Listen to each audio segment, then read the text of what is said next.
long before modern farms, before chemical fertilizers, before global trade routes stitched the world together. Native American societies were already shaping the land with intention, patience, and deep ecological knowledge. They didn't just grow food.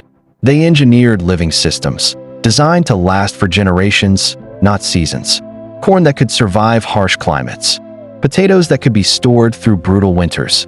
Cacao, tomatoes, beans, squash, carefully cultivated long before the word agriculture meant industry.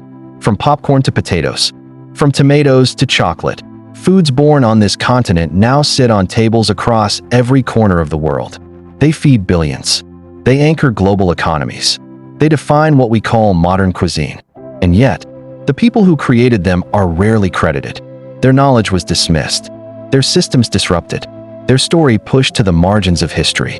Today, we're going back, before borders, before plantations, before food became a commodity, to remember who truly fed the world. Welcome to Mode Hub Tales, where history speaks and culture lives on. Today, we're uncovering a truth rarely centered in textbooks. Indigenous farmers across the Americas didn't just grow food. They reshaped humanity's future. Their knowledge wasn't accidental. It wasn't luck, and it certainly wasn't primitive. It was built through centuries of careful observation, reading the soil, the seasons, the stars, and the behavior of plants themselves. Through experimentation passed down across generations, they learned how to domesticate wild crops, how to improve yields without exhausting the land, and how to farm in harmony with rivers, forests, mountains, and deserts.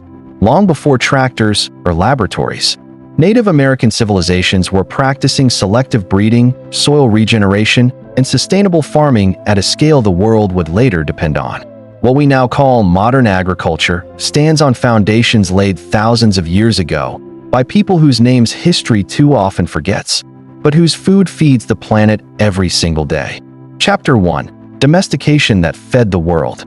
Thousands of years ago, indigenous farmers began a quiet revolution, one that didn't arrive with machines or factories, but with patience, memory, and care. They looked at wild plants, often bitter, fragile, or barely edible, and imagined what they could become. Generation after generation, they selected seeds, observed changes, and slowly transformed nature into nourishment. Maize, what we now call corn, was once a tough, sparse grass known as teosinte. Through careful breeding over centuries, it became a high-yield crop capable of feeding entire civilizations, dense with calories, adaptable to different regions, and central to life across the Americas. High in the Andes, farmers turned their attention underground. They domesticated potatoes, creating thousands of distinct varieties, each adapted to specific altitudes, soils, and climates. Some resisted frost. Others thrived in thin mountain air. Many could be dried, stored, and preserved for years.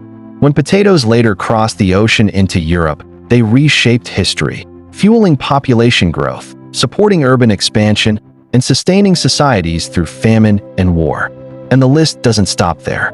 Tomatoes, beans, squash, peppers, cacao, cassava, peanuts, sunflower, vanilla, crops that define global cuisine today, all born in Native American fields, forests, and gardens.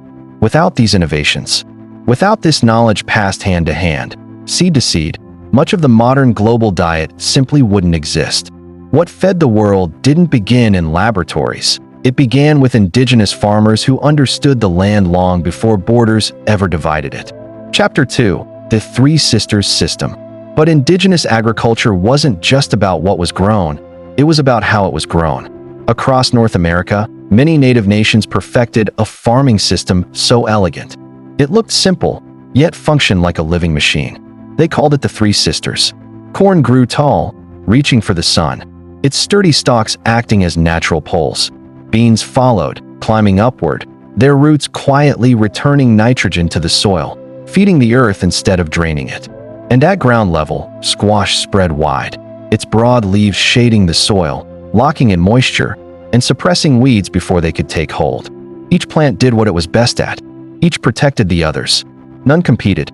None stood alone. Together, they formed a self-sustaining ecosystem, nutritionally complete, soil regenerating, and remarkably efficient. Families could harvest multiple crops from a single plot, year after year, without exhausting the land. Today, scientists praise intercropping, companion planting, and regenerative farming as innovative solutions to climate change. But long before those words existed, indigenous peoples were already living them, proving that the future of farming was once common knowledge before borders and extraction rewrote the rules. This story isn't about politics. It isn't about blame. It's about recognition. It's about acknowledging indigenous knowledge that shaped the world's food systems, knowledge developed over thousands of years, tested by time, land, and survival. Too often, these contributions were taken, renamed, or erased, used without credit, taught without context, and remembered without the people who created them. Honoring this history isn't about rewriting the past. It's about finally seeing it clearly. Chapter 3: Advanced Farming Landscapes. Native American innovation didn't stop at individual crops. It reshaped entire landscapes.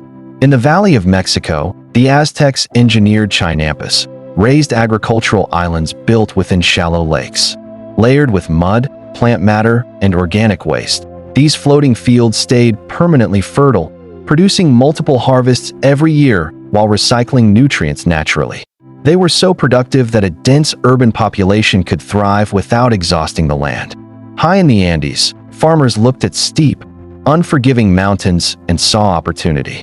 They carved vast terrace systems into the slopes, slowing water runoff, preventing erosion, and creating warm, protected microclimates where diverse crops could flourish at different elevations. Each level served a purpose. Each wall held centuries of accumulated knowledge. Across forests, plains, and grasslands, many indigenous nations also practiced controlled burning. These low-intensity fires cleared undergrowth, reduced destructive wildfires, managed pests, and returned nutrients to the soil, all without collapsing the ecosystem. This wasn't destruction. It was stewardship. These weren't primitive techniques. They were highly sophisticated systems, precisely tuned to local environments, guided by observation rather than extraction.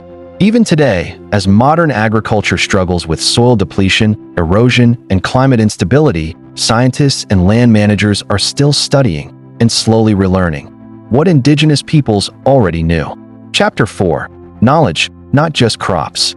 At the heart of indigenous agriculture wasn't just the plants. They cultivated knowledge itself. Year after year, farmers carefully selected seeds, choosing those best adapted to drought, frost, altitude, or flood. They tracked subtle changes in soil, weather patterns, and plant behavior, creating a living library of ecological wisdom passed down through generations. They preserved biodiversity, not as a concept, but as survival. Fields weren't just food. They were insurance against famine, disease, and climate unpredictability.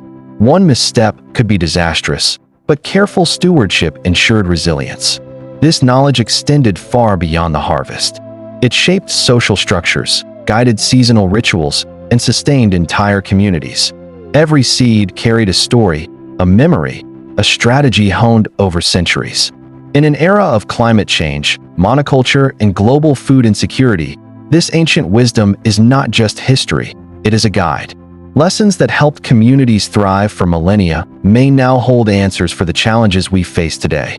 Chapter 5: A Global Impact, Often Overlooked. After 1492, Native American crops didn't stay on their home continents. They traveled the world. They transformed European kitchens, reshaped African agriculture, and supported population booms across Asia. Tomatoes became the heart of Italian cuisine. Potatoes fueled European cities and armies.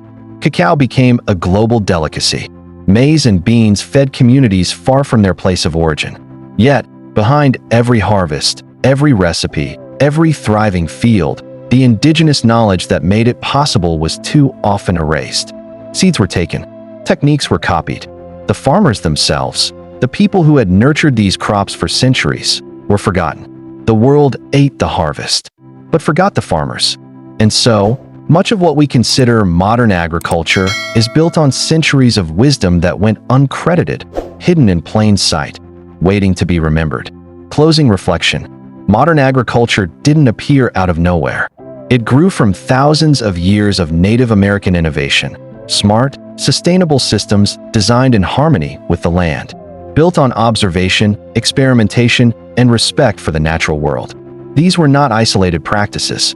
They were sophisticated, interconnected networks of knowledge that fed communities, shaped landscapes, and ultimately nourished the globe. Understanding this history isn't just about honoring the past. It's about seeing the wisdom we've inherited, often without realizing it. It's about recognizing solutions that remain relevant today, tools for resilience, sustainability, and balance in an era of climate change and global food insecurity. The seeds planted by indigenous farmers centuries ago still grow in our diets, our economies, and our lives.